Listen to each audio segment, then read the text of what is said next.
কেউ গতি দিয়ে ডিফেন্ডারদের নাচিয়ে বেড়ায়, কেউ ডিবলিংয়ের সৌন্দর্যে গ্যালারিতে ঝড় তোলে। কিন্তু হ্যারি কেন তিনি এক শান্ত শিকারী, যিনি পুরো ম্যাচ জুড়ে আড়ালে থেকে ঠিক সঠিক মুহূর্তে প্রতিপক্ষের বুকে ছুরি চালাতে জানেন। ডিআর কঙ্গোর বিপক্ষে বিশ্বকাপের বাঁচা মরার নকআউট ম্যাচে যখন পুরো ইংল্যান্ড শিবির স্তব্ধ, ঠিক তখনই জ্বলে উঠলেন থ্রি লায়ন্স অধিনায়ক। 1-0 ব্যবধানে পিছিয়ে থেকে ম্যাচকে টেনে তুললেন একাই। পেলের মতো কিংবদন্তির বিশ্বকাপের 12 গোলের রেকর্ড ভেঙে তিনি গড়লেন নতুন ইতিহাস।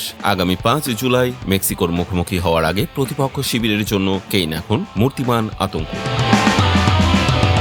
ম্যাচটার স্ক্রিপ্টে বোধহয় কোনো থ্রিলার সিনেমার চেয়ে কম ছিল না। মাত্র 7 মিনিটে ব্রায়ান চিপেঙ্গার গোল যখন কঙ্গোকে উল্লাসে ভাসায়, তখন গ্যালারিতে থাকা হাজারো ইংলিশ সমর্থকদের চোখে ছিল কান্নার জল। কঙ্গোর গোলকিপার লিওনেল এমপাসি একের পর এক যেভাবে বাজপাখির মতো সেভ করছিলেন, মনে হচ্ছিল আজ বোধহয় থ্রি লায়ন্সদের ট্র্যাজেডির রাত। কিন্তু সিনেমার আসল ক্লাইম্যাক্স তখনও বাকি ছিল। 75 মিনিটে কেইনের সেই বুলেট গতির হেড শুধু সমতায় ফেরায়নি, ফুটবল সম্রাট পেলের রেকর্ডেও ভাগ বসায়। আর ঠিক এর 11 মিনিট পর, অর্থাৎ 86 মিনিটে যখন তিনি জয়সূচক দ্বিতীয় গোলটি করলেন, তখন স্টেডিয়াম জুড়ে শুধুই কেইন কেইন গর্জন।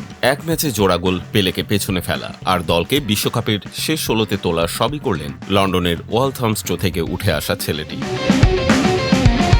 পরিসংখ্যানের খাতা খুললে এখন হ্যারি কেইনের নামের পাশে শুধু বিস্ময়ই উপহার পাবেন। 1990 বিশ্বকাপের গ্যারি লিনেকারের সেই মহাকাব্যিক পারফরমেন্সের পর কেইনই প্রথম ইংলিশ ফুটবলার যিনি বিশ্বকাপের নকআউট ম্যাচে জোড়া গোল করলেন। ইউরো 2020 থেকে শুরু করে বড় টুর্নামেন্টের নকআউট পর্বে কেইনের গোল সংখ্যা এখন 10, যেখানে বর্তমান সময়ের সেরা তারকা কিলিয়ান এমবাপ্পের গোল মাত্র 7টি। চলতি মৌসুমে ক্লাব ও জাতীয় দল মিলিয়ে তার গোল সংখ্যা দাঁড়িয়েছে 72। এখানে শেষ নয়, এই বিশ্বকাপে 5 গোল করে তিনি এখন গোল্ডেন বুটের দৌড়ে লিওনেল মেসির ঠিক পেছনেই অবস্থান করছেন। অথচ শৈশবে টটেনহ্যামের একাডেমিতে ধারে ধারে ঘুরে বেড়ানো এই ফুটবলারকে নিয়ে বড় কোনো ভবিষ্যৎবাণী ছিল না। আজ তিনি ইংল্যান্ডের ইতিহাসের সর্বোচ্চ 84 গোলের মালিক।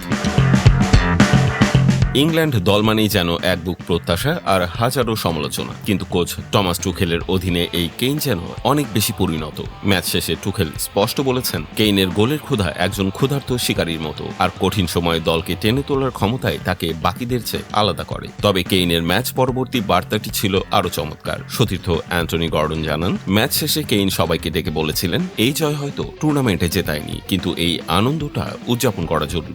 কেইনের মতে বড় দলগুলো অনেক সময় তার তাড়নায় পথ চলার আনন্দটাই ভুলে যায়। দীর্ঘ 90 মিনিটের নার্ভ ব্রেকিং লড়াই শেষে কেইনের এই স্বস্তি এবং নেতৃত্বই এখন ইংল্যান্ডকে 1966 সালের পর আরও একটি বিশ্বকাপ ট্রফি ছোঁয়ার স্বপ্ন দেখাচ্ছে।